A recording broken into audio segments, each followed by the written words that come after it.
10 sicarios yacían muertos en el atrio de mi iglesia antes de las mañanas, y la única arma que empuñé esa noche fue mi rosario. Todavía siento el frío que me caló hasta los huesos al verlos. La primera luz del día apenas asomaba sobre las montañas de Durango, tiñendo el cielo de un violeta enfermizo, cuando el sacristán, el pobre de Manuel, vino a avisarme. Sus gritos eran un hilillo roto de terror, una melodía que nunca olvidaré. Bajé tambaleándome los escalones de la casa parroquial, mi cuerpo de 70 años protestando con cada movimiento, y lo que vi hizo que mi corazón se detuviera. Una visión imposible, un sudario de muerte y misterio. Allí estaban, dispersos sobre las antiguas losas del atrio, bajo la atenta pero impotente mirada de San Rafael Arcángel en su nicho. 10 hombres, jóvenes, robustos, los conocíamos. Sus rostros, aunque ahora lívidos y desprovistos de vida, eran inconfundibles. Eran de las sombras, los más temidos, los que habían impuesto su ley de terror sobre nuestro pequeño pueblo, sobre nuestras almas. Sus armas, sus rifles de asalto, estaban tirados a su alrededor, inertes, tan inútiles como un crucifijo frente a una bala. Pero ellos, los hombres, no tenían ni una sola herida, ni una. No había sangre, ni un rasguño, ni una marca de tortura, ni la huella de una sola bala. Solo estaban muertos, los ojos abiertos, fijos en el amanecer que nunca verían de nuevo, con una expresión de horror congelado que me helaba la sangre, un horror que parecía ir más allá de la muerte, de lo físico. El pueblo despertó al caos, gritos, murmullos, el llanto ahogado de alguna mujer. El pánico se extendió como un incendio forestal. No tardaron en llegar los federales, camionetas blindadas, sirenas ululando, hombres de uniforme oscuro invadiendo la santidad de nuestro atrio. Sus rostros duros y curtidos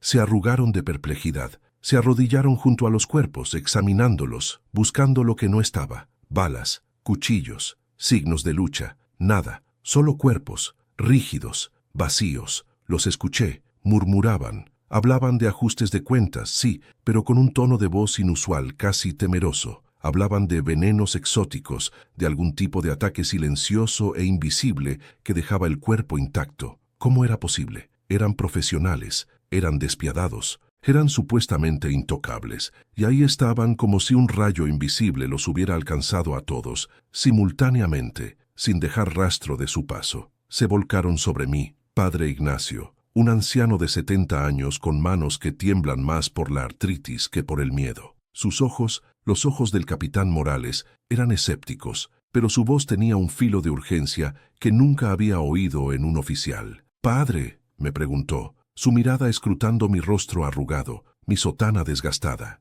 «¿Usted pasó la noche aquí? ¿Vio algo? ¿Oyó algo? ¿Algún vehículo? ¿Algún desconocido?» Mis labios se movieron, secos como el polvo del camino. Mi mente, que había presenciado la oscura llegada de las sombras a nuestro pueblo, que había soportado semanas de amenazas y desesperación, ahora luchaba por dar voz a lo indescriptible. ¿Cómo podía explicar lo que había sucedido? ¿Cómo podía yo, un siervo de Dios, un hombre de fe, un predicador de milagros, testificar una verdad tan absurda, tan demoledora, tan completamente fuera de toda comprensión humana? Les dije la verdad. Les dije la única verdad que conocía, la única que mi mente podía aferrar. La confesión de un demente, quizás, una fábula en medio de la cruda realidad de la muerte. No fueron manos humanas, les dije, mi voz apenas un susurro que se quebraba con la incredulidad que me carcomía. No hubo disparos, no hubo golpes, fueron golpeados por una luz cegadora, por una espada de fuego. Sus preguntas cesaron. El capitán Morales me observó con una mezcla de lástima y preocupación, como si estuviera hablando con un anciano que había perdido la cabeza por el shock. Sus compañeros federales intercambiaron miradas, algunas de ellas veladas con una burla apenas disimulada. No me creyeron, por supuesto. ¿Quién podría creer algo así? En sus mentes, yo era solo un testigo en estado de shock, un viejo sacerdote delirando ante una escena de horror que superaba su comprensión. Pero la verdadera pregunta, la pregunta que colgaba en el aire denso y pesado de la mañana, la que nadie se atrevió a pronunciar en voz alta, esa era la que me carcomía, la que me perseguiría hasta la tumba si es que alguna vez encontraba paz. ¿Cómo? ¿Cómo era posible que 10 de los hombres más temidos del cartel, las sombras, equipados hasta los dientes, hubieran caído muertos sin una sola herida? sin un solo signo de violencia terrenal, en el mismísimo umbral de una casa de Dios, vigilada solo por un viejo sacerdote con un rosario entre los dedos temblorosos. Esa es la pregunta que traigo ante ustedes,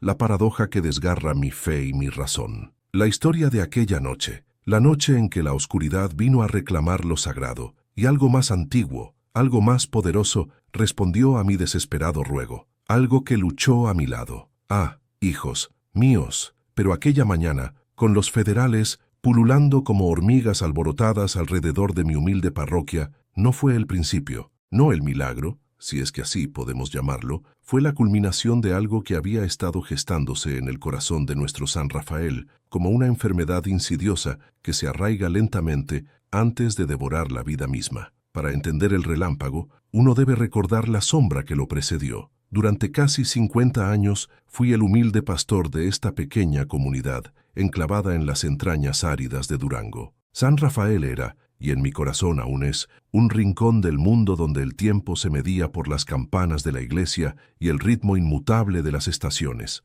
Éramos un pueblo de fe sencilla, de manos encallecidas por el sol y la tierra, de sonrisas francas y miradas que no conocían la desconfianza. Las calles de tierra, barridas por el viento vespertino, olían a pan recién horneado y a la tierra mojada después de una rara lluvia. Los niños jugaban en la plaza hasta que las estrellas salpicaban el cielo oscuro como diamantes, y sus risas eran la música de nuestro día a día. Las mujeres se reunían a la sombra de los árboles para tejer y chismorrear, y los hombres, después de un largo día en el campo o en el taller, se sentaban en sus portales a mirar el atardecer, compartiendo el silencio cómplice de una vida bien vivida. La fe era el ancla, la brújula y el puerto. Cada rosario rezado, cada misa dominical, cada vela encendida ante nuestra querida Virgen de Guadalupe era un hilo que tejía la robusta tela de nuestra comunidad. Dios estaba presente en cada amanecer rojizo sobre las montañas, en cada cosecha,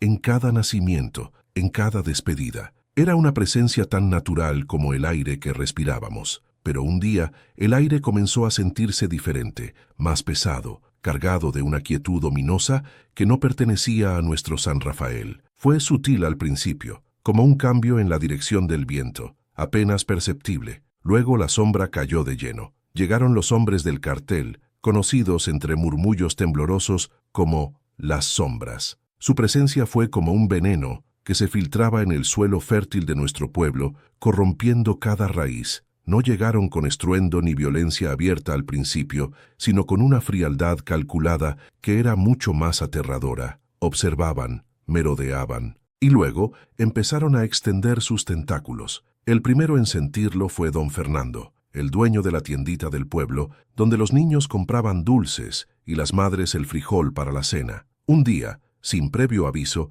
le exigieron un impuesto por la protección que su negocio, decían, ahora requería. Vi a don Fernando, un hombre que había soportado sequías y enfermedades con una fe inquebrantable, sentado en un banco de la iglesia, con los hombros encorvados y las manos temblorosas. Sus ojos, normalmente llenos de chispa, estaban velados por una niebla de desesperación. Después le siguieron los demás, los carpinteros, los agricultores, incluso las señoras que vendían tortillas en el mercado. La extorsión se convirtió en una plaga, minando lentamente los pocos pesos que San Rafael lograba juntar. Luego buscaron a nuestros jóvenes, mis muchachos a quienes había visto crecer desde la cuna, algunos de ellos monaguillos con los que había compartido el sagrado misterio del altar, comenzaron a desaparecer de las misas. Los veía en la plaza, no con la inocencia de antes, sino con una mirada endurecida, sus ropas holgadas, sus cabezas rapadas, y siempre,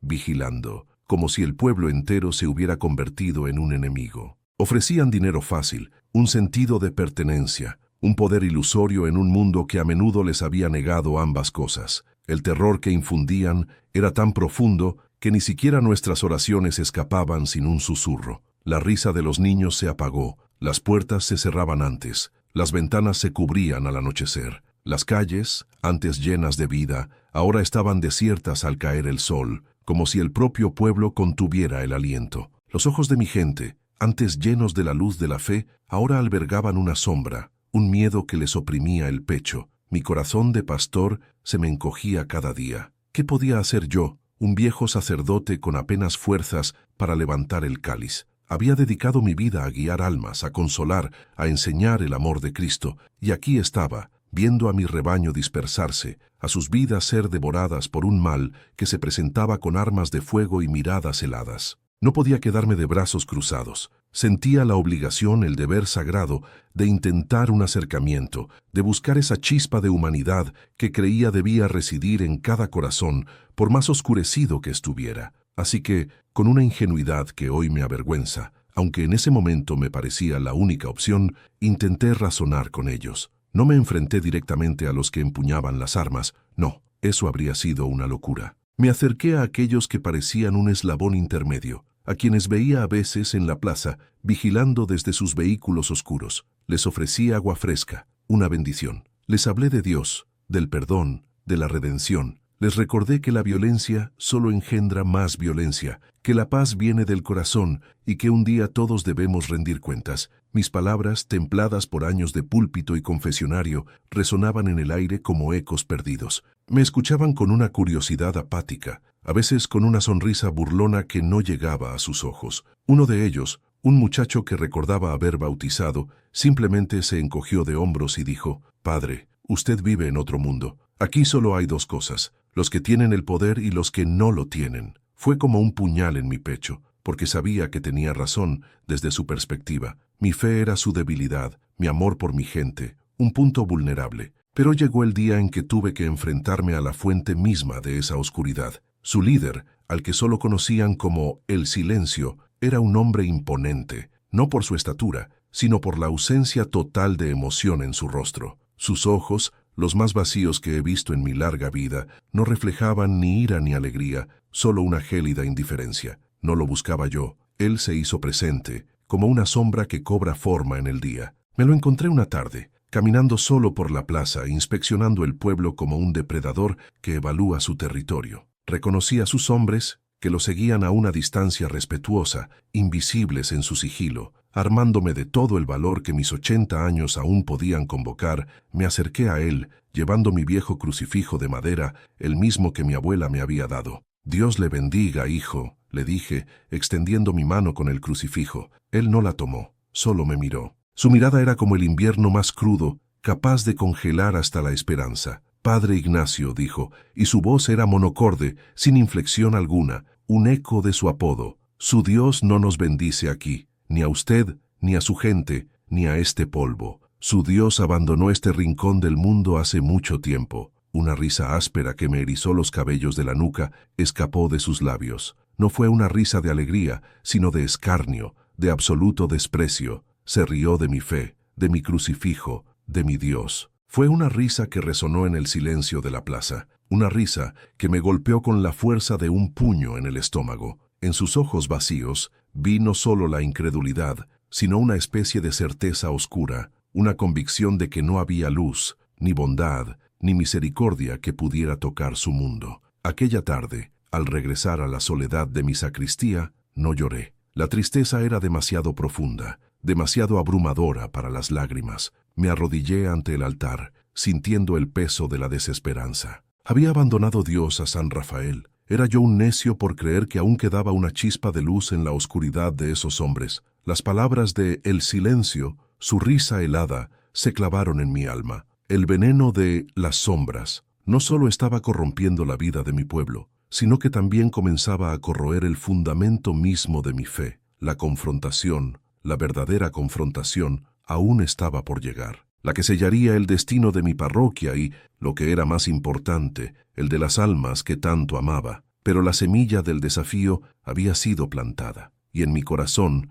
a pesar del miedo y la desolación, una pequeña y terca llama de esperanza se negaba a extinguirse por la gracia de Dios. La semilla del desafío, pensé al terminar mis rezos vespertinos aquel día, se había plantado. Y en mi corazón, a pesar del miedo y la desolación, una pequeña y terca llama de esperanza se negaba a extinguirse por la gracia de Dios. Pero apenas había terminado de musitar aquella petición, cuando el destino de esa llama, y el de todo San Rafael, se presentó en la puerta de mi sacristía, en la forma más fría y calculada que uno pudiera imaginar. Era una tarde de miércoles, la brisa vespertina, usualmente un bálsamo, se sentía extrañamente pesada, cargada de una quietud ominosa. Había terminado de limpiar los vasos sagrados, el cáliz y la patena, y los había guardado con el reverente cuidado de siempre. La sacristía, un pequeño refugio de madera y adobe adyacente al altar mayor, olía a incienso rancio y cera quemada, olores que para mí eran sinónimo de paz. Pero esa paz se sentía frágil, como el cristal a punto de romperse. Unos golpes secos en la puerta, no los llamados vacilantes de un feligrés que busca consejo, sino golpes firmes, implacables, me hicieron sobresaltar. Mi corazón, que ya no era el de un joven, dio un brinco doloroso. Miré el crucifijo de madera antigua colgado sobre mi escritorio, buscando consuelo, una señal. Solo encontré mi propio reflejo, un anciano con el ceño fruncido y ojos llenos de una ansiedad que no podía disimular. «Adelante», dije, mi voz sonando más temblorosa de lo que deseaba. La puerta se abrió sin prisa, revelando la silueta inconfundible del silencio. No venía con su séquito habitual de matones armados, aunque sabía que estarían cerca, invisibles en las sombras del atrio. Venía solo, vestido con una camisa de lino impoluta, tan fuera de lugar como un fantasma en pleno día. Su presencia era un frío que calaba los huesos, más allá de la temperatura ambiente. Sus ojos, los mismos ojos que me habían negado cualquier rastro de luz en nuestro encuentro anterior, me escudriñaron con una indiferencia perturbadora. No había prisa en sus movimientos, ni la ostentación brutal de otros criminales, solo una certeza escalofriante, la de un hombre que se sabe dueño de todos los resultados. Se adentró en la sacristía, sus pasos resonando suavemente en el suelo de baldosas desgastadas. Su mirada se posó en los armarios donde guardábamos las vestiduras litúrgicas, en la pequeña pila de agua bendita, en la sencillez humilde de mi espacio. No había desprecio abierto en su rostro, sino una especie de evaluación fría, como un arquitecto que inspecciona una propiedad. «Padre Ignacio», comenzó, su voz monótona, desprovista de cualquier calidez o amenaza perceptible, lo que la hacía aún más inquietante. Era como el murmullo de una serpiente que se arrastra. «He venido a hablar con usted sobre su propiedad». Mi estómago se contrajo. «Esta no es mi propiedad, hijo», respondí, intentando mantener la calma, mi mano aferrándose al rosario que siempre llevo en el bolsillo de mi sotana. «Es la casa de Dios, un lugar sagrado». Una sombra de lo que podría haber sido una sonrisa, una mueca seca, cruzó sus labios. «Una casa grande, con paredes gruesas, estratégicamente ubicada en el centro del pueblo, con una buena vista de los accesos. Y lo más importante», añadió, sus ojos brillando con una ironía blasfema, «nadie sospecharía de una iglesia». La sangre se me heló en las venas. Me puse de pie, sintiendo el temblor en mis rodillas. «¿De qué está hablando, hijo?», pregunté, aunque ya sentía el augurio de una profanación que superaba cualquier otra. Él no se dignó a responder de inmediato. Se acercó al pequeño atril donde dejaba mis sermones. Lo tocó con la punta de sus dedos, como si lo estuviera evaluando por su resistencia. «No quiero dinero, padre. No quiero tributo de su pequeña congregación, no por ahora. Lo que quiero es esto, la iglesia misma». Hizo un gesto expansivo con su mano, abarcando no solo la sacristía, sino el santuario entero que se extendía más allá de la puerta abierta.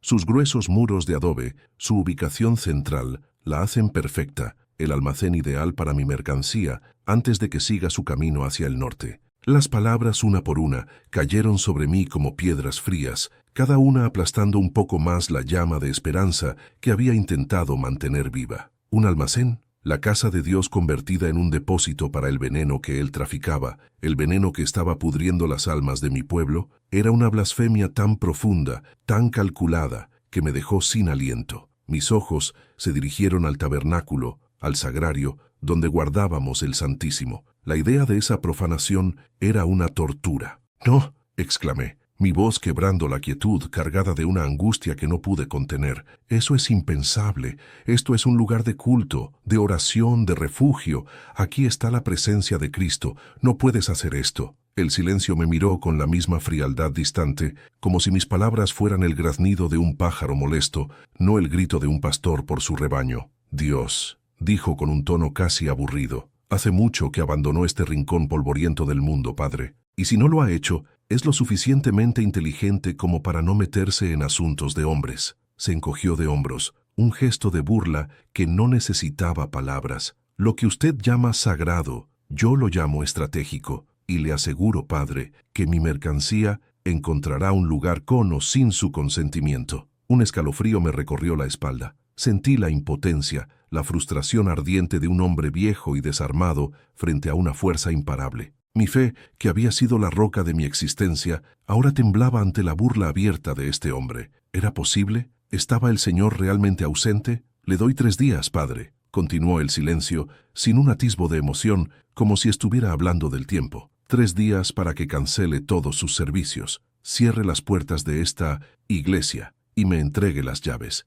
En 3 días mi gente vendrá a instalarse. 3 días. La palabra sonó en mi cabeza como la sentencia de muerte. 3 días para desmantelar la vida de fe de mi comunidad, para entregar el corazón de San Rafael a la oscuridad. 3 días para borrar siglos de devoción, de bautismos, bodas, funerales, de misas y confesiones. La iglesia no era solo un edificio, era el alma del pueblo, el punto cardinal que guiaba nuestras vidas. ¿Y si me niego?, pregunté, mi voz apenas un susurro, pero con una resolución que no sabía que aún poseía. Era una pregunta estúpida, lo sabía, pero tenía que hacerla, tenía que enfrentar el abismo. Una sonrisa lenta y cruel, la primera que había visto en su rostro, se extendió por sus labios. No era una sonrisa de alegría, sino de depravación. Sus ojos se oscurecieron con una amenaza apenas velada. Entonces, padre, tendré que hacer un ejemplo. Empezaremos con su feligrés más dedicado. La sangre se me heló de nuevo, pero esta vez fue un frío mortal, que se extendió desde el corazón hasta las extremidades. ¿Quién? Apenas pude articular la palabra, mi voz raspada, el aliento atrapado en mi garganta. Mateo, dijo, y el nombre del niño resonó en el aire sagrado, profanándolo. El pequeño que le ayuda con el altar, el que viene todos los días antes de la escuela, ¿no es así? Tan devoto, tan fácil de encontrar. El impacto fue devastador. Mateo, mi Mateo. El niño de apenas 10 años, con sus ojos grandes y llenos de fe, su cabello oscuro siempre un poco alborotado, sus manos pequeñas y ágiles para ayudarme a preparar el altar. Mateo, cuyo sueño era ser sacerdote, que se aprendía las respuestas de la misa de memoria, que siempre me regalaba un dibujo de San Miguel Arcángel luchando contra el dragón. Mateo, el más inocente de mis corderos, el más vulnerable, el que más amaba la iglesia. La imagen de su risa, de su entusiasmo puro, se grabó a fuego en mi mente. La amenaza no era ociosa. Había visto lo que eran capaces de hacer. Ya no era una cuestión de fe o de un edificio, era una cuestión de sangre inocente. Un nudo de terror se apretó en mi pecho, robándome el aire. Me tambaleé y tuve que aferrarme al escritorio para no caer. Mi mente gritaba en protesta. No podía permitir que le hicieran daño a Mateo. No podía permitir que la vida de ningún alma inocente fuera la moneda de cambio para esta barbarie. Pero la alternativa, la profanación de la casa de Dios, la entrega de mi iglesia al mal, era un acto que sentía que desgarraría mi propia alma. 3 días, padre, repitió el silencio como para asegurarse de que el mensaje se hundiera. Piénselo bien, su vida, o la de Mateo, su iglesia, o la paz, por ahora, de su pueblo. Usted decide qué es más importante para su Dios. Y con eso, sin esperar respuesta, se dio la vuelta y salió de la sacristía, dejando tras de sí un vacío gélido y el eco de su crueldad. Me quedé allí, solo, en el silencio roto, solo por el latido frenético de mi propio corazón. El incienso rancio ya no olía a paz, sino a desesperación. La luz de la tarde que se colaba por la ventana, antes un consuelo, ahora parecía teñida de un presagio oscuro. Mis manos temblaban incontrolablemente mientras me aferraba al rosario. Las cuentas, antes suaves, ahora se sentían ásperas, como si absorbieran la angustia. ¿Qué podía hacer? Soy un hombre viejo, sin fuerza física, sin influencia política, sin riqueza. La autoridad local, sabía por experiencia, estaba corrupta o era demasiado cobarde para enfrentarse a las sombras. Estábamos solos. Mis únicas armas eran mis oraciones, y en ese momento, incluso ellas se sentían débiles, ahogadas por el clamor de la desesperación. La elección era insoportable. Entregar la iglesia significaba traicionar cada fibra de mi ser como sacerdote, traicionar la memoria de los que habían construido este templo con sudor y fe, y sobre todo, traicionar al mismo Dios a quien había prometido servir. La iglesia era el santuario, el hogar de lo sagrado, el lugar donde el cielo tocaba la tierra. Convertirlo en un almacén para la droga, para el comercio de la muerte, era una blasfemia que me revolvía el estómago. Sería como arrancarle el corazón a San Rafael y entregárselo al diablo. Pero, ¿y si me negaba? ¿Y si me aferraba a la santidad del edificio, a la doctrina, mientras la vida de Mateo, de un niño, estaba en juego? Un pastor está llamado a proteger a su rebaño, no solo su alma, sino también su vida. ¿Podría vivir con la sangre de Mateo en mis manos, sabiendo que pude haberlo evitado, aun si eso significaba la profanación? La imagen de sus ojos llenos de vida, ahora apagados, me golpeó con una fuerza terrible. No podía. No podía permitir que le hicieran daño. Me arrodillé allí mismo, en el suelo de la sacristía, sin preocuparme por la dignidad. Mi rostro se hundió en mis manos, y por primera vez en mucho tiempo, las lágrimas brotaron, lágrimas de impotencia, de terror, de una angustia tan profunda que pensé que mi corazón no resistiría. Sentía el peso de mi parroquia, el destino de cada alma en San Rafael, descansando sobre mis hombros temblorosos. No era solo Mateo. El silencio había dicho, hacer un ejemplo. Si Mateo caía, ¿quién seguiría? ¿Qué horror desatarían sobre el pueblo si yo me resistía? La noche se extendió, envolviendo la sacristía en una oscuridad que parecía la antesala del infierno. Las velas del altar, si las encendiera, no iluminarían esta clase de oscuridad. Era una oscuridad que habitaba en mi alma, la oscuridad de la desesperación que intentaba devorar mi fe. Me levanté y me acerqué a la puerta que daba al altar mayor.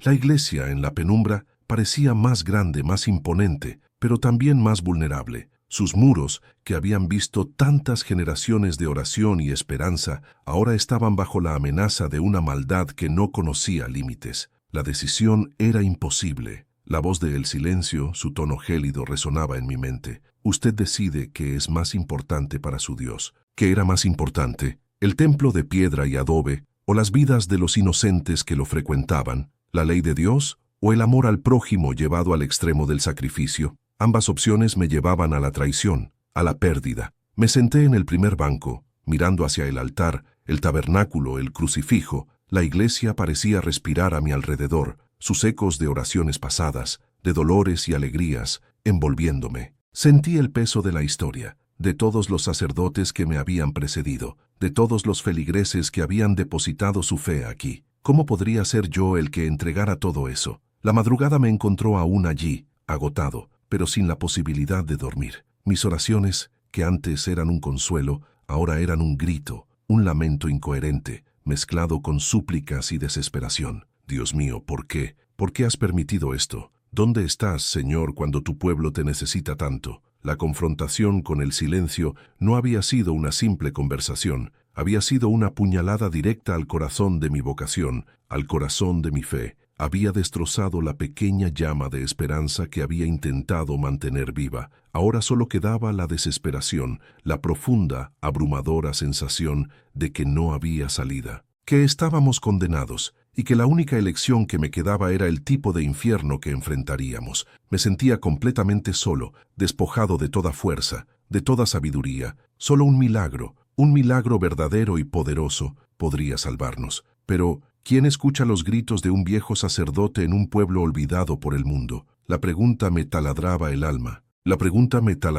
alma. Resonando en el vacío que el silencio había dejado tras de sí, como el eco hueco de una campana rota. ¿Quién escucha los gritos de un viejo sacerdote en un pueblo olvidado por el mundo? Mis manos temblaban, no solo por la edad, sino por el peso de las vidas que descansaban sobre mis hombros, un peso que ahora me parecía insoportable. Me sentía como un barco a la deriva, sin velas ni timón, en medio de una tormenta que amenazaba con devorarnos a todos. Cada fibra de mi ser, cada hueso en mi viejo cuerpo, dolía con una fatiga que no era solo física, sino del alma misma. La desesperación se aferraba a mí como una sudadera húmeda y fría. Había intentado razonar, había intentado suplicar, había intentado incluso encontrar algún punto de luz en los ojos vacíos del silencio, pero no había nada, solo oscuridad, una oscuridad tan profunda que parecía absorber hasta la propia luz de la razón. ¿Qué podía hacer yo, un anciano sacerdote, con más arrugas que fuerza,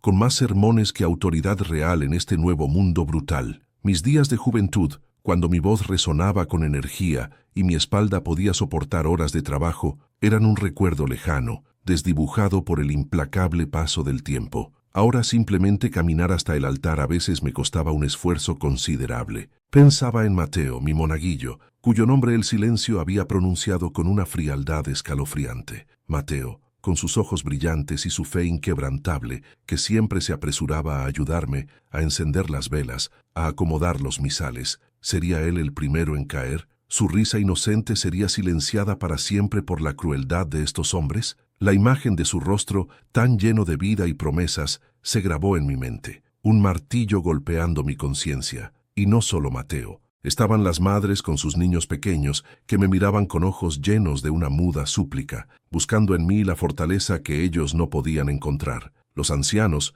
cuyos rostros curtidos por el sol y el trabajo reflejaban una sabiduría ancestral, pero ahora también un terror que no conocían. Eran mis ovejas, mi rebaño, y yo, su pastor, me sentía inútil, impotente. Había intentado recurrir a las autoridades, como dictaba el deber, como dictaba la esperanza. Había llamado a la cabecera municipal, a la policía, a quienes se suponía que debían proteger a la gente honesta de San Rafael, pero sus palabras eran tan vacías como sus promesas. «Padre, usted sabe cómo son las cosas por aquí», me había dicho el comandante, con una voz tan suave que su cobardía era casi palpable. «Son gente peligrosa. No podemos hacer nada sin poner en riesgo a más personas». Sus ojos se negaron a encontrarse con los míos. Era el mismo miedo, la misma podredumbre que había permitido que las sombras se enraizaran en nuestra tierra. La corrupción había cegado a la justicia y el terror había silenciado a los protectores. No había ayuda en este mundo.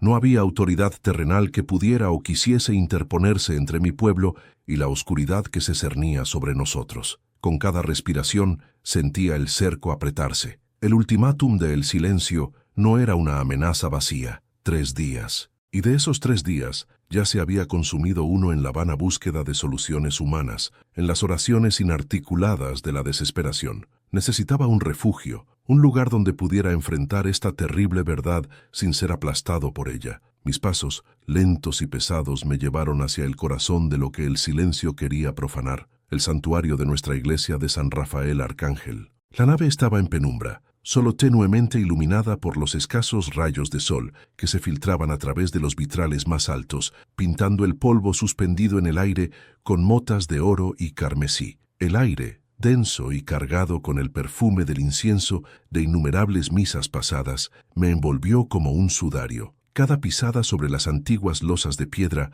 resonaba con un eco que parecía burlarse de mi soledad, de mi desamparo. Cerré las pesadas puertas de madera tras de mí, el sonido de la cerradura al encajar un eco de finalidad, de resignación. Estaba solo, sí, pero aquí, al menos, sentía que no lo estaba del todo. Aquí, en la casa de Dios, el silencio no era tan opresivo. Era un silencio que contenía la memoria de siglos de oraciones, de esperanzas, de dolores y de alegrías. Me abrí paso por el pasillo central, mis ojos fijos en el altar mayor. Allí, en un nicho elevado, imponente y serena, se alzaba la estatua de nuestro patrono, San Miguel Arcángel. Era una talla antigua, de madera oscura, pulida por el tiempo y el roce de innumerables manos devotas. La mano que la había esculpido siglos atrás había logrado capturar no solo la forma, sino el espíritu del príncipe de la milicia celestial. Miguel no era aquí un ángel delicado, etéreo, sino un guerrero. Su armadura,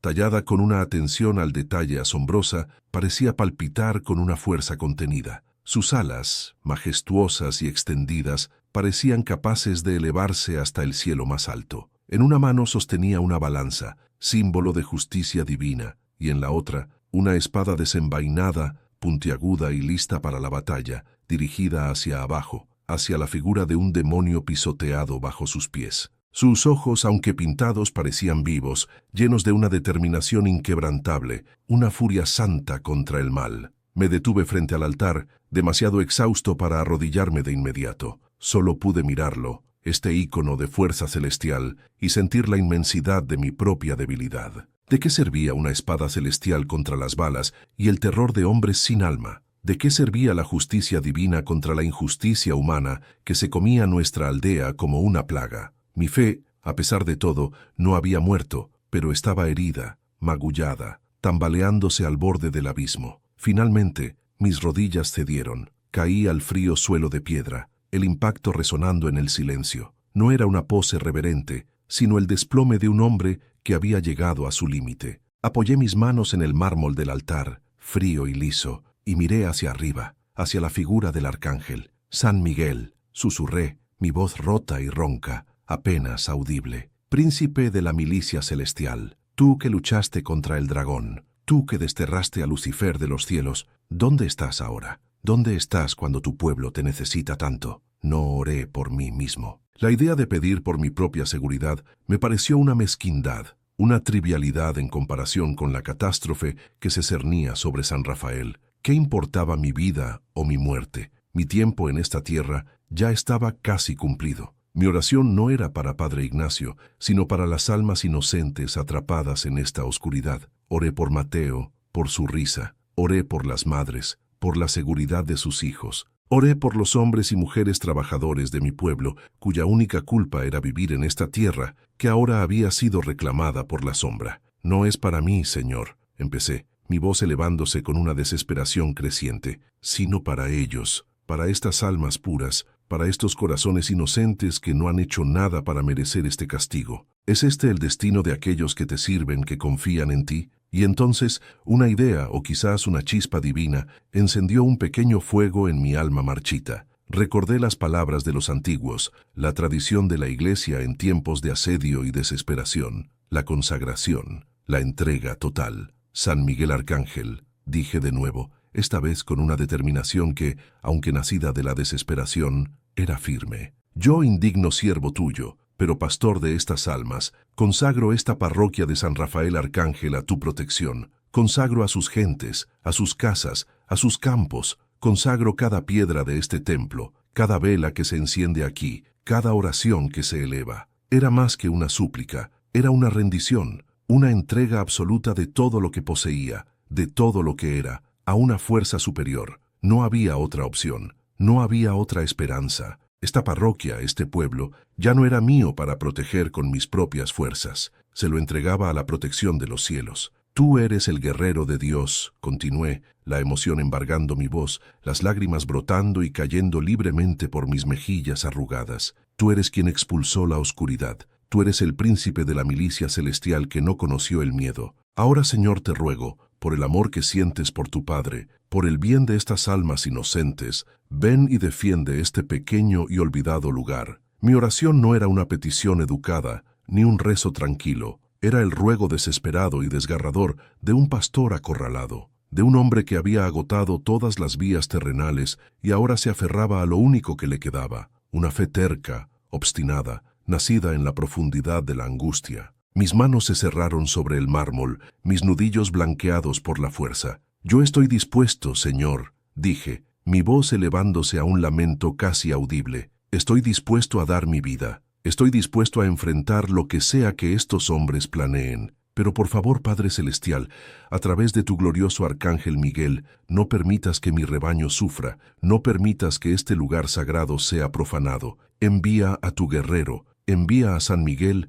a luchar a mi lado, a luchar por estas almas, por esta tierra, contra las sombras que nos devoran. Las palabras salían de mí como un torrente incontrolable, una confesión de fe, de desesperación y de amor incondicional por mi pueblo. Era el grito de un padre por sus hijos, el clamor de un soldado sin armas que entrega su última bala. Sentía una presión en el pecho, un nudo en la garganta, la sensación de estar desgarrado por dentro. Cada fibra de mi ser clamaba por ayuda, no para mi pobre alma, sino para las suyas. Terminé, o más bien, mis palabras simplemente se agotaron, dejando un eco de mis súplicas en el profundo silencio de la iglesia. Mi cuerpo se sentía vacío, drenado, como si cada gota de energía, de emoción, de esperanza, hubiera sido vertida en esa única y desesperada oración. Permanecí allí arrodillado, con la cabeza apoyada en el altar frío, mi mente en un estado de quietud casi catatónica después de la tormenta. Me había escuchado, había mi débil voz, mi humilde ruego,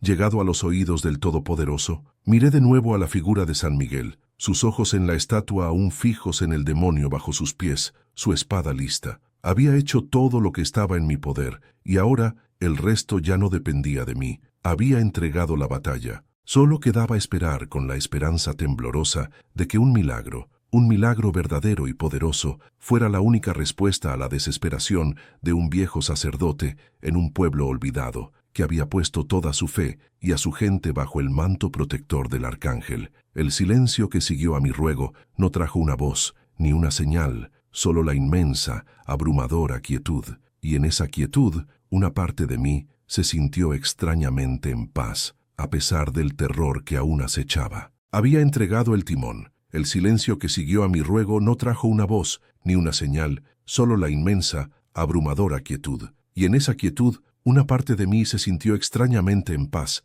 a pesar del terror que aún acechaba. Había entregado el timón, pero esa paz, como la frágil llama de una vela expuesta al viento, sería puesta a prueba en las horas venideras, en el largo y tortuoso camino hasta la llegada de la noche. El tercer día amaneció no con el sol jubilante que solía bañar las laderas de la sierra, sino con una luz pálida, indecisa, que parecía dudar antes de tocar la tierra. Me desperté en el catre de mi humilde habitación adyacente a la sacristía, no por el canto de los gallos, ni por el murmullo de la vida que ya despertaba en el pueblo, sino por una quietud antinatural. Los dolores de la edad, que la noche había magnificado, se aferraban a mis huesos, pero una punzada más aguda, la del espíritu, me recordaba la inminencia de la confrontación. Me vestí con mi sotana más vieja, la que guardaba las manchas de innumerables misas y funerales, de días de lluvia y de polvo, y me persigné con manos temblorosas. El peso de la jornada me oprimía el pecho. La fe,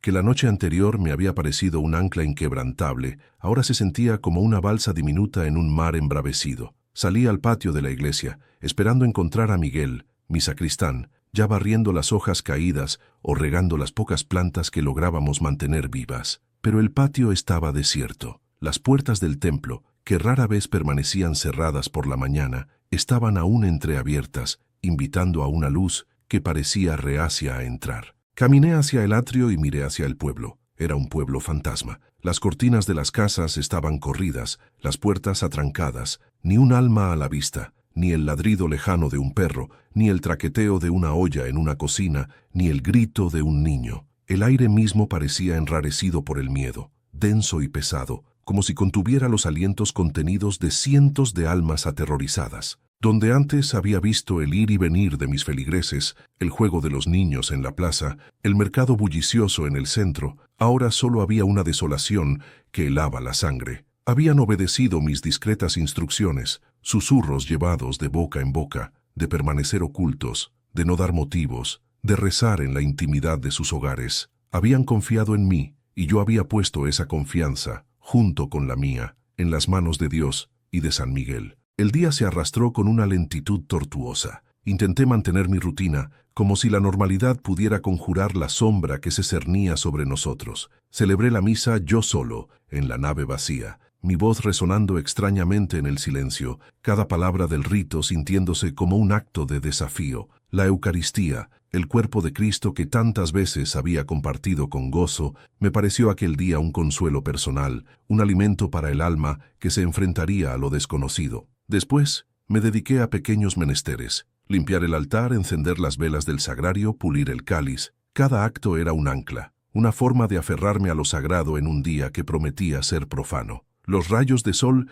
se movían lentamente por el suelo de la iglesia, transformando los colores de los vitrales en parches de luz danzante que, en otro momento, habrían llenado mi corazón de alegría. Pero hoy, la luz me parecía casi melancólica, una despedida silenciosa del día que se extinguía. Pensé en Mateo, mi pequeño monaguillo, cuyo rostro inocente se había convertido en el terrible precio que el silencio demandaba. Pensé en sus padres, en el miedo que los atenazaba. ¿Estarían rezando ahora? ¿Estarían maldiciéndome por mi inquebrantable postura? Me aferré a la convicción de que la fe no era un escudo contra el sufrimiento, sino una espada para luchar contra la desesperación. El recuerdo de las voces de mis feligreses, de sus cantos, de sus risas y sus penas compartidas en este mismo espacio, llenó la iglesia vacía con una resonancia fantasmal. Caminé por la nave, mis pasos haciendo eco en la quietud, tocando los bancos de madera, gastados por las manos y los cuerpos de generaciones de fieles. Cada veta de la madera, cada marca en el suelo de piedra, me hablaba de la vida que este templo había acogido, de los sacramentos celebrados, de las almas que aquí habían encontrado consuelo y esperanza. ¿Sería este su último día de vida sagrada? se convertiría en un almacén de muerte y tinieblas. La idea me revolvió el estómago. Al mediodía llegó Miguel, mi sacristán. Sus ojos estaban rojos e hinchados, y su barba incipiente no podía ocultar la tensión en su mandíbula. «Padre, ¿no deberíamos estar todos juntos?» Su voz era un susurro quebrado. «No quiero dejarle solo». Lo miré, mi corazón anciano encogiéndose de afecto por su lealtad. Miguel había sido mi sombra durante 20 años, un hombre de fe sencilla y corazón puro. «Hijo, tu lugar es con tu familia», le dije poniendo una mano sobre su hombro tembloroso. «Tu esposa y tus hijos te necesitan. Yo me quedaré. Esta es mi casa, y esta noche soy el único pastor que puede protegerla». Pero San intentó objetar, sus ojos llenándose de lágrimas. «No hay peros, Miguel. Vete a casa, abraza a tu familia y recen. Recen por todos nosotros y por este lugar, y por favor, no vuelvas, pase lo que pase. No vuelvas hasta que el sol esté alto y brillante mañana». La angustia en su rostro era palpable. Él entendía el peligro, la magnitud de mi decisión. Se arrodilló, besó mi mano con reverencia y me pidió mi bendición. La di con toda la fe que me quedaba, una bendición no solo de protección, sino de fortaleza. Se levantó, me miró una vez más con una mezcla de tristeza y admiración, y luego, con la cabeza gacha, salió por la puerta del presbiterio. El sonido del cerrojo al cerrarse tras él resonó en la iglesia vacía. Un sonido final, definitivo. Estaba solo. La tarde se deslizó hacia el crepúsculo como un velo oscuro. El sol, con su última exhalación, pintó el cielo con tonos de naranja y púrpura sobre las cumbres de la sierra, una belleza efímera y dolorosa que parecía burlarse de la oscuridad inminente. Las sombras se alargaron, devorando las calles vacías del pueblo, trepando por las paredes de adobe de las casas, hasta que todo quedó sumergido en un manto de negrura. Solo unas pocas luces parpadeaban, débiles y solitarias, en ventanas cerradas con llave, como ojos asustados que observaban la noche. Dentro de la iglesia, la temperatura descendió bruscamente. El viejo adobe, que durante el día mantenía un fresco agradable, ahora exudaba una humedad helada que se me metía hasta los huesos. Me senté en el primer banco, el mismo desde donde había contemplado tantas veces a mis feligreses recibir la comunión, ahora enfrentando el altar, el sagrario y la majestuosa estatua de San Miguel Arcángel. Mis dedos fríos y artríticos se aferraron a mi rosario. Las cuentas de madera lisas y pulidas por décadas de oraciones. Cada cuenta era un recuerdo, cada misterio una vida vivida, cada Ave María un suspiro de esperanza. El silencio era tan profundo que era casi ensordecedor. Podía escuchar el latido de mi propio corazón, un tambor frenético en mis oídos, y el susurro de mi respiración, que se sentía extrañamente ruidosa en la inmensidad de la nave. No era un hombre valiente en el sentido terrenal. Mis manos tiemblan. Mi cuerpo es frágil y mi voz se quiebra con la edad. El miedo, crudo y visceral, se retorcía en el pozo de mi estómago. Pero la fe, mi fe, no era una ausencia de miedo, sino la certeza de que no estaba solo en él. Era un refugio, un santuario en el santuario, la única armadura que me quedaba. No era mi valor, sino el de aquel en quien confiaba. Miré la estatua de San Miguel, sus ojos de piedra fijos en el demonio caído bajo sus pies,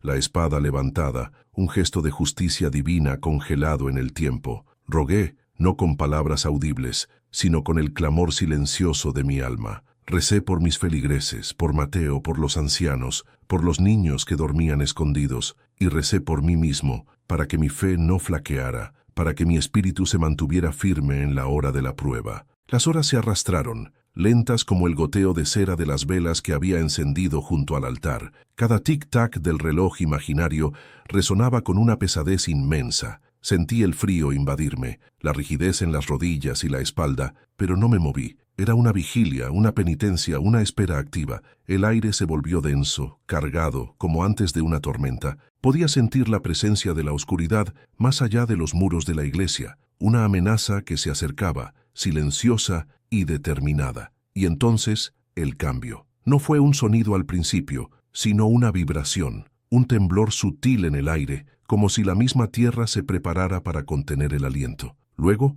un crujido metálico y lejano, el chirrido de neumáticos sobre la grava, amortiguado pero inconfundible. Un coro de voces graves, silenciadas de inmediato, pero su resonancia ya había penetrado el santuario. Se acercaban. La tensión se hizo casi insoportable, un nudo apretado en mi garganta. Mi corazón golpeaba como un tambor de guerra en mi pecho, amenazando con salirse. Levanté mis ojos hacia las antiguas puertas de madera de la entrada principal, talladas con imágenes de ángeles y santos, puertas que habían permanecido como guardianas de este espacio sagrado durante siglos. El sonido se hizo más cercano, más pesado, pasos resonando con una cadencia implacable, el arrastre de botas de combate, y luego, a la hora señalada por el silencio, a la medianoche, las puertas gimieron. No se abrieron suavemente, fueron empujadas con una fuerza brutal, sus goznes viejos chillando en protesta, la madera rechinando con un lamento prolongado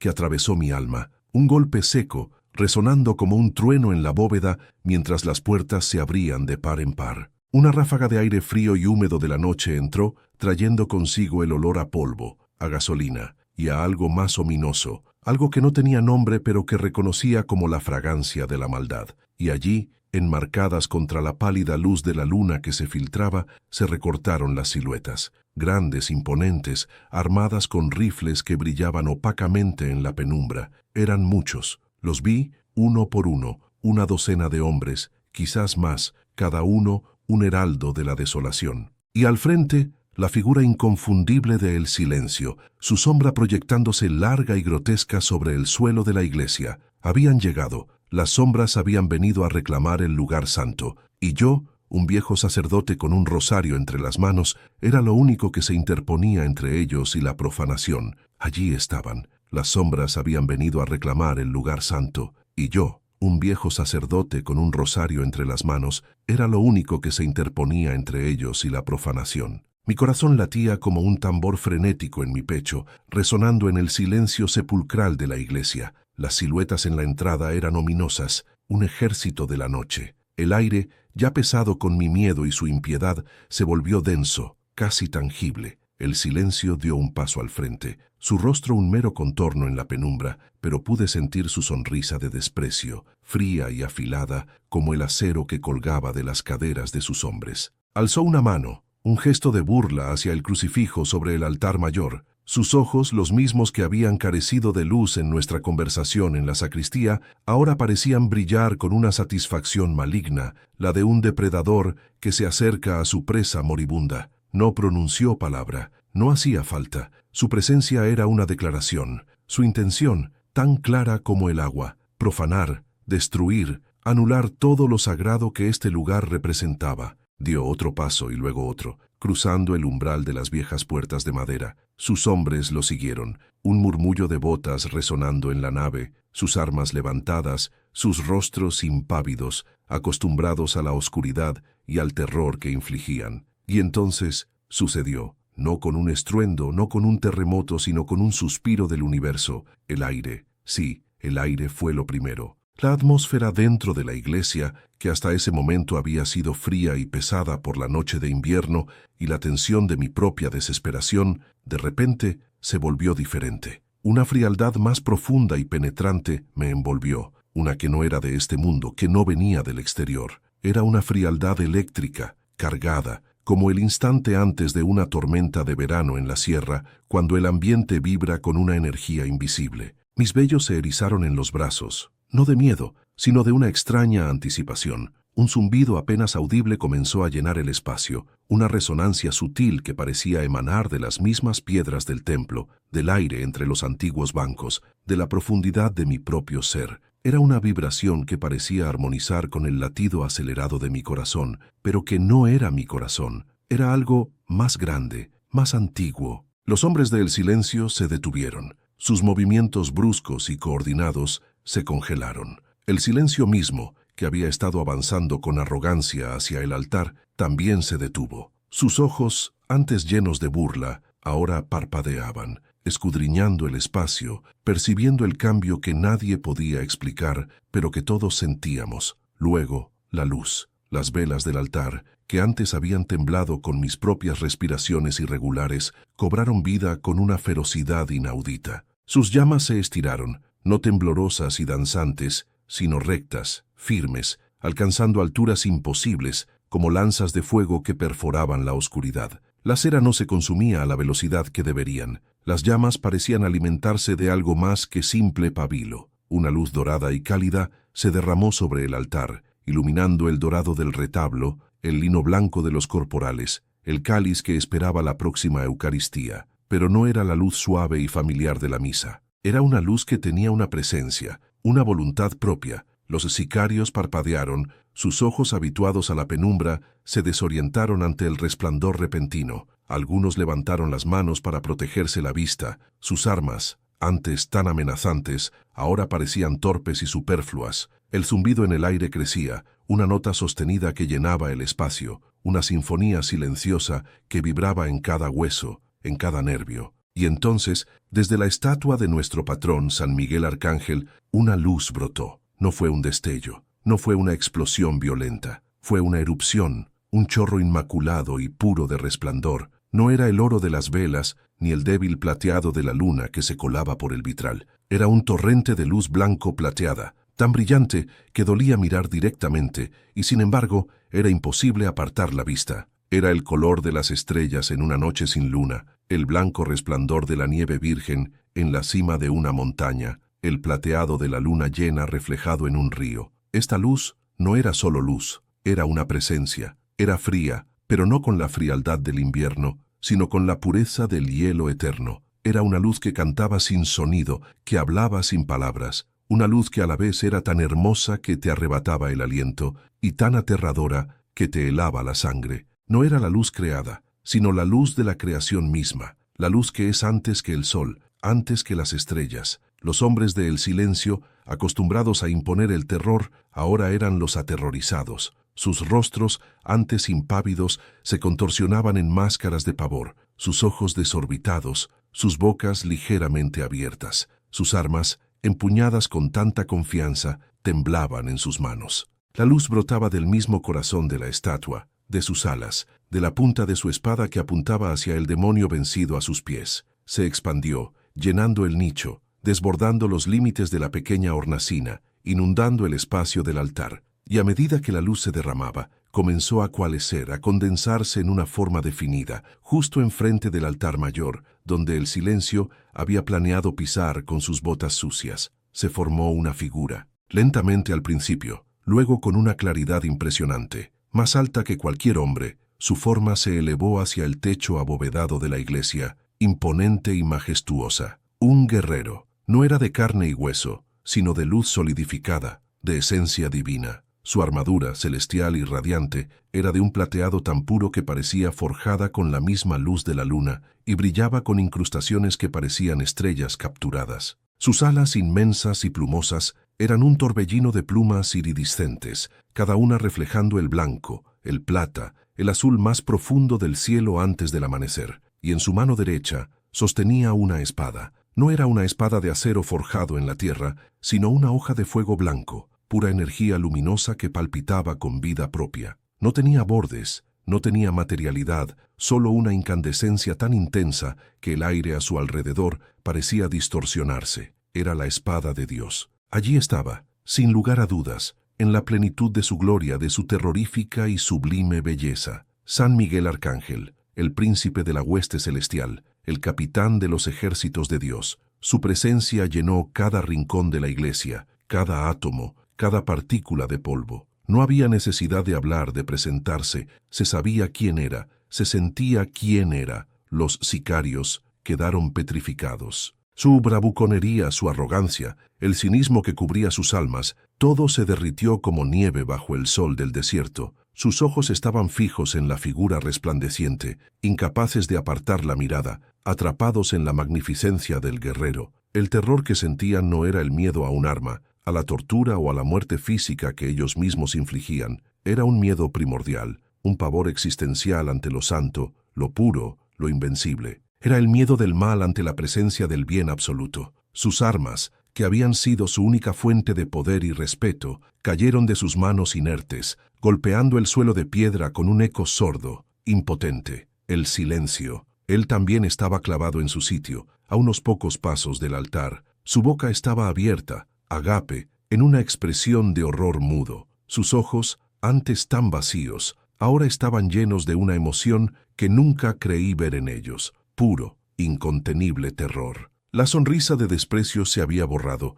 reemplazada por una mueca de agonía. No era solo su cuerpo el que estaba inmóvil, era su alma la que había sido puesta al descubierto, expuesta en toda su depravación ante la luz divina. La negrura de su corazón, el veneno que había sembrado en tantas vidas, todo estaba visible, inconfundible, ante los ojos del arcángel. Su existencia, su maldad, su soberbia, todo lo que era, se desmoronaba ante la inmaculada presencia de la santidad. Yo, Padre Ignacio, solo podía observar desde el banco de la primera fila mi rosario aún apretado en mis manos temblorosas. No era terror lo que sentía, aunque la magnitud de la presencia celestial era abrumadora. Era asombro, era reverencia, era la confirmación más profunda de todo lo que siempre había creído, de todo lo que había predicado, de todo lo que había orado. Dios no solo escuchaba, Dios actuaba, Dios enviaba a sus ángeles. Y en ese instante eterno comprendí que la batalla no era mía,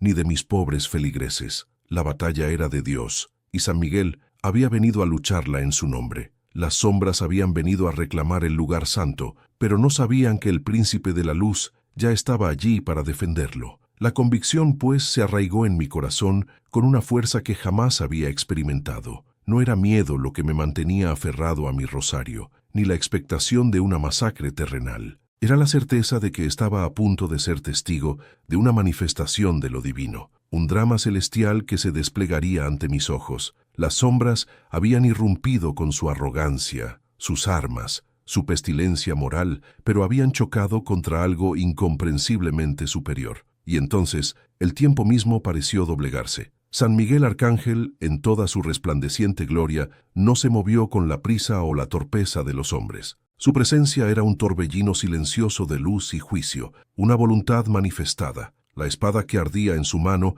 no era de fuego terrenal, sino de una luz inmaculada que purificaba el aire, que revelaba cada mota de polvo en la iglesia, cada impureza en los corazones de los presentes. No hubo un grito de guerra ni una fanfarria, solo la absoluta, abrumadora manifestación del poder de Dios. Los sicarios, aquellos hombres que minutos antes se creían amos de la vida y la muerte, se quedaron petrificados. El cinismo, la brutalidad que habían cultivado, se desvaneció de sus rostros como escarcha bajo el sol. Sus expresiones se torcieron en una mezcla de incredulidad y un terror tan profundo que parecía surgir de las entrañas de la tierra. No era el miedo a las balas o los cuchillos, era el pavor ante lo incomprensible, ante una fuerza que sus mentes corruptas no podían procesar ni su voluntad depravada podía resistir. El primer hombre, el que estaba más cerca del altar, fue el primero en caer. San Miguel apenas giró su mano con un gesto tan suave que apenas lo percibí. No hubo contacto físico, no hubo golpe visible. Pero cuando la punta de la espada de luz pasó,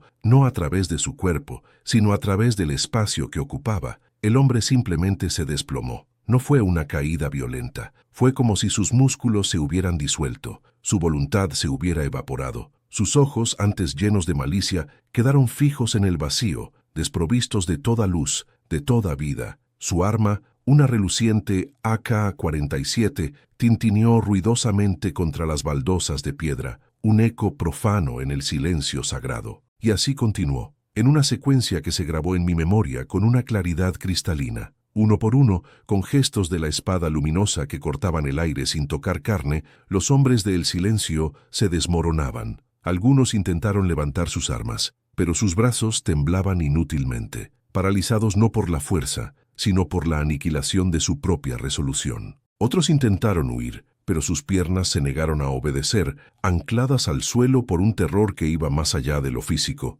Sus rostros se contorsionaban, no por el dolor de una herida, sino por la agonía de ver su propia oscuridad expuesta, de sentir cómo su ser mismo era despojado de su fuerza vital. Sus almas, corroídas por el pecado, no podían soportar la pureza de la presencia angélica. Eran como sombras que se disuelven bajo una luz demasiado intensa, demasiado santa. No había sangre, no había heridas, solo el cese absoluto de la vida, la disolución de la chispa que animaba sus cuerpos. Sus armas se unían a la primera en el suelo, creando un pequeño montículo metálico, un testimonio mudo de su arrogancia y su pronta derrota. Los 9 sicarios cayeron de la misma manera, sus cuerpos esparcidos por el suelo de la nave, inmóviles, vacíos. Sus vidas no habían sido arrebatadas por la violencia, sino por la imposibilidad de coexistir con lo sagrado. Sus almas habían sido extinguidas, no por una puñalada, sino por la visión de una verdad tan pura que consumía toda falsedad. La escena era horrible y sublime a la vez, un campo de batalla sin una gota de sangre, una victoria completa sin un solo grito de combate. Finalmente solo quedó el silencio. Estaba de rodillas, temblando incontrolablemente, sus manos cubriendo su rostro, aunque sabía que la luz de San Miguel penetraba cualquier barrera. Su armadura de crueldad y control se había desprendido por completo, revelando la insignificancia y la miseria de su propia alma. Gemía, no con voz fuerte, sino con un sonido bajo, primario, como de una bestia herida que sabe que su fin ha llegado, pero no comprende la naturaleza de su depredador. Entonces el arcángel San Miguel volvió su atención hacia él. No se movió, simplemente giró su cabeza y el brillo de su armadura, la intensidad de sus ojos celestiales, se fijó en el hombre. Y en ese instante, el silencio emitió un chillido agudo, desgarrador, un lamento que vibró en cada rincón de la iglesia. No era el grito de un hombre que muere, sino de un hombre que se rompe. Su cuerpo se convulsionó y cayó de bruces sobre las baldosas, un charco tembloroso de carne y pánico. Su espíritu había sido destrozado, no por la espada de fuego, sino por la inmaculada mirada de la justicia divina. Había vislumbrado la magnitud de su propia depravación ante la pureza absoluta, y esa visión lo había deshecho por completo. No estaba muerto, no. Su castigo sería vivir con esa memoria, con esa revelación de su propia podredumbre, para siempre. Con la derrota del último de los malhechores, la luz que emanaba de la estatua y que había tomado forma en el arcángel comenzó a retroceder. No se desvaneció de golpe, sino que se replegó con una solemnidad casi dolorosa, como una marea de éxtasis que se retira lentamente, dejando tras de sí un resplandor residual en el aire. La forma del guerrero celestial se disolvió en un mar de plata y perla, hasta que solo quedó la venerable estatua de San Miguel en su nicho, impasible, pero impregnada de una santidad palpable. Las llamas de las velas en el altar volvieron a su tamaño normal, aunque el aire seguía vibrando con una energía contenida, un eco de la batalla que acababa de terminar. Un silencio regresó a la iglesia, pero no era el silencio opresivo que había precedido a la llegada de las sombras, ni el silencio tenso de mi espera solitaria. Este era un silencio santo, un silencio purificado, que se sentía más denso que el aire, como si el mismo cielo hubiera descendido y se hubiera quedado suspendido entre nosotros. Miré los cuerpos tendidos en el suelo, sus armas esparcidas, y luego a el silencio, quien yacía hecho un ovillo, balbuceando incoherencias. Comprendí entonces que la profecía de aquella noche, la que había comenzado con 10 sicarios muertos en mi atrio, se había cumplido. Habían sido aniquilados, no por la mano del hombre, sino por la espada del arcángel. La casa de Dios había sido defendida, y yo, Padre Ignacio, el viejo sacerdote de manos temblorosas, había sido el único testigo de que la luz de los cielos había luchado en la oscuridad de Durango. Las primeras luces del amanecer, tímidas y pálidas, finalmente se abrieron paso a través de los vitrales, pintando el caos del suelo de la sacristía con excitantes tonos de rosa y oro. Yo estaba entre los sicarios caídos, sus rostros congelados en expresiones de pavor absoluto, sus armas frías e inertes a su lado. El silencio seguía allí, un montón sollozante cerca del altar, con los ojos muy abiertos, sin ver, murmurando fragmentos de oraciones y horrores. Mis propias manos, aunque todavía temblorosas, se sentían diferentes ahora, ya no solo por el miedo, sino por la vibración residual de algo inmenso y sagrado. Fue entonces, mientras el mundo exterior comenzaba a despertar, que tomé el viejo teléfono de disco en la sacristía y llamé a los federales. Mi voz, me di cuenta, era firme. Las autoridades llegaron, su escepticismo denso en el aire, vieron los cuerpos, las armas y a un hombre quebrado que parecía haber perdido la razón. El silencio antes tan amenazante, tan completamente desprovisto de emoción, ahora lloraba incontrolablemente, confesando no solo su audaz plan para la iglesia, sino una letanía de crímenes inconfesables que se remontaban a años. Sus palabras, aunque inconexas, eran un torrente de verdad, un horroroso tapiz de crueldad que asombró incluso a los oficiales más curtidos. Habló de una luz, un fuego y una espada, pero ellos lo descartaron como los desvaríos de un hombre desquiciado por la culpa o quizás alguna droga desconocida. No encontraron heridas físicas en los cuerpos, ninguna señal de lucha, solo el inexplicable cese de la vida, el mismo misterio que había iniciado esta saga. Sin embargo, la confesión fue clara, innegable. El dominio de las sombras, construido sobre el terror y el silencio, se rompió de la noche a la mañana. San Rafael, mi amado San Rafael, era libre, pero la verdadera consecuencia, mis hijos, no se encontraba en los informes oficiales, ni en los fugaces titulares que hablaban brevemente del repentino colapso de un cartel. El verdadero milagro se desarrolló en los rincones silenciosos de nuestros corazones. Cuando la noticia se corrió, la gente de San Rafael salió de sus casas cerradas, con los rostros marcados por una mezcla de incredulidad y una esperanza naciente. Me miraron a mí, Padre Ignacio, con nuevos ojos. Miraron la iglesia, su iglesia, no simplemente como un edificio de ladrillo y adobe, sino como una tierra consagrada donde el cielo había tocado la tierra. Nuestra fe, una vez una vela parpadeante en la ráfaga del miedo, se había forjado en algo inquebrantable, una antorcha ardiente que pasaba de alma en alma. Ya no éramos solo un pueblo que creía, aunque la creencia es una gracia poderosa. No, éramos un pueblo que había visto. No habíamos visto con nuestros ojos mortales, quizás, de la manera en que yo lo había hecho, pero habíamos presenciado lo imposible, la presencia palpable de la intervención divina que barrió la oscuridad tan seguramente como el amanecer disipa la noche. ¿Cómo si no? 10 hombres endurecidos podían desvanecerse de la existencia sin un rasguño, y su líder desmoronarse en un penitente llorón, todo a la sombra de San Miguel. Las preguntas permanecían, pero las respuestas no estaban escritas en palabras, sino en la paz recién encontrada que se asentó sobre nuestro valle, en la risa de los niños jugando libremente de nuevo, en las oraciones ahora pronunciadas con una convicción nacida del asombro. Comprendí entonces, con una claridad que se sintió como una bendición en sí misma, que Dios no envía milagros para probar su existencia. Su presencia está en cada amanecer, en cada flor que brota, en cada latido de un corazón amoroso. Él envía milagros, creo, para recordarnos a nosotros, sus hijos a menudo olvidadizos, que incluso cuando nos sentimos más abandonados, más indefensos, cuando las sombras están a nuestra misma puerta,